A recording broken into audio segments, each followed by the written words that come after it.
श्री आशुतोषाय नमः। श्री गणेशाय नमः।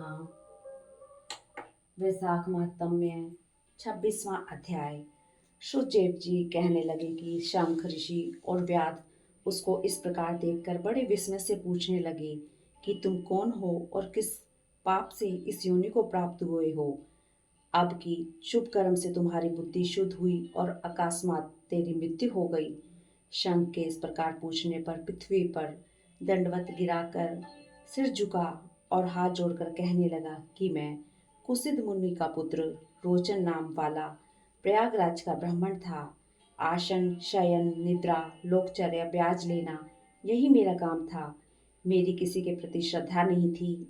इसी तरह से समय भगवान के प्रिय वैशाख मास में जयंत नाम का एक ब्राह्मण वहां आया और उस क्षेत्र के रहने वाले बहुत से हजारों स्त्री पुरुष उससे वैशाख मास की कथा सुनने लगे। सब लोग प्रातःकाल स्नान कर मन लगाकर उसकी कथा सुनते थे। मैं केवल कौतुक देखने के लिए उस सभा में जाया करता था। मैं सिर पर पगड़ी बांध पान चबाकर बड़े दम्भ से वहां जाकर लोगों से इधर उधर की बातें करता और उनका मन कथा से हटाता था। उसी दोष के कारण मेरी बुद्धि नष्ट हो गई। अब मैं 84 लाख योनि भोग कर इस रूप में इस वृक्ष के कोटर में बैठा हूँ। देवयोग से आपके मुख से निकली हुई कथा को सुनकर मेरे सब पाप नष्ट हो गए और दिव्य देह धारण कर आपकी शरण में आया हूँ। मैं नहीं जानता कि आप मेरे कौन से जन्म के बंधु हैं। मैंने तो कभी किसी का कोई उपकार नहीं किया, फिर सज्जनों का संग कैसे हुआ? आप मुझ पर कृपा करके कहिए। शंख मुनि ने बड़े प्रेम से उसको उठाया और उसके स्पर्श से सब पाप नष्ट हो गए। फिर उस दिव्य रूपधारी ब्राह्मण पर कृपा करके सब वृतांत कहने लगे कि हे ब्राह्मण, वैशाख मास और भगवान विष्णु का महात्म्य सुनने मात्र से तेरे सब पाप नष्ट हो गए। तू क्रम से अतिवाहिक लोकों को जाकर फिर दशार्ण देश में ब्राह्मण के घर जन्म लेगा और वेद शर्मा नाम से प्रसिद्ध होकर सब विद्याओं में निपुण होगा। प्रत्येक जन्म में तुझे जाति समृद्धि रहेगी और तुम संपूर्ण इच्छाओं को त्याग कर वैशाख उक्त विष्णु के प्रिय धर्म को करोगे। न सप्राह गुरु भक्त और जितेंद्रिय होकर उस जन्म में सदैव भगवान की कथा सुनने में तत्पर रहोगे और इस प्रकार सिद्धि को प्राप्त हो जाओगे और सब बंधनों से मुक्त होकर दुर्लभ मोक्ष पद को प्राप्त करोगे। डरो मत, मेरी कृपा से तुम्हारा कल्याण होगा। जो किसी प्रकार श्रद्धाहीन होकर भी भगवान के नाम का स्मरण करता है वह भी निर्मल होकर मुक्त हो जाता है।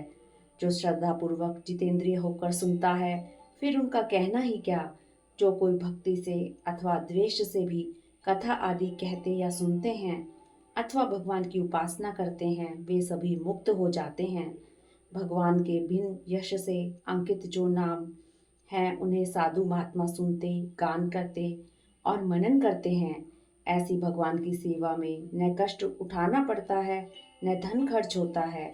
जिसके स्मरण मात्र से प्रकाश में धाम मिलता है उस दयालु परमात्मा की शरण में हम जाते हैं।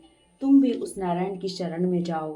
वैशाख उक्त धर्म के कार्यों को करो, इसी से भगवान तुम पर प्रसन्न होंगे। ऐसा कहकर मुनीश्वर चुप हो गए। तब व्याध को देखकर वह दिव्य पुरुष मुनीश्वर से कहने लगा कि महाराज, मैं धन्य हूँ।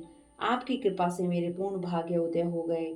आपने मुझ पर बड़ी कृपा की जिससे मेरी यह दुष्ट योनि चली गई। ऐसा कहकर वह परिक्रमा कर आज्ञा ले स्वर्गलोक को चला गया। जब संध्या हो गई तो शंख मुनि व्याध सहित रात्रि को वहां ही रहे और शंख मुनि भगवान के अनेक अवतारों और इतिहास की कथा सुनाते रहे। प्रातःकाल में ब्रह्म मुहूर्त में उठकर शौच आदि क्रिया से निवृत्त होकर सूर्योदय से पहले ही स्नान कर संध्या वंदन और तर्पण आदि से करके व्याध को बुला उसके सिर पर प्रोक्षण कर वेद से भी अधिक शुभदायक फल देने वाला राम 2 अक्षर का मंत्र जपने के लिए बताया। शंख कहने लगा कि हे व्याध, विष्णु का नाम अनेक पापों को दूर करने वाला है।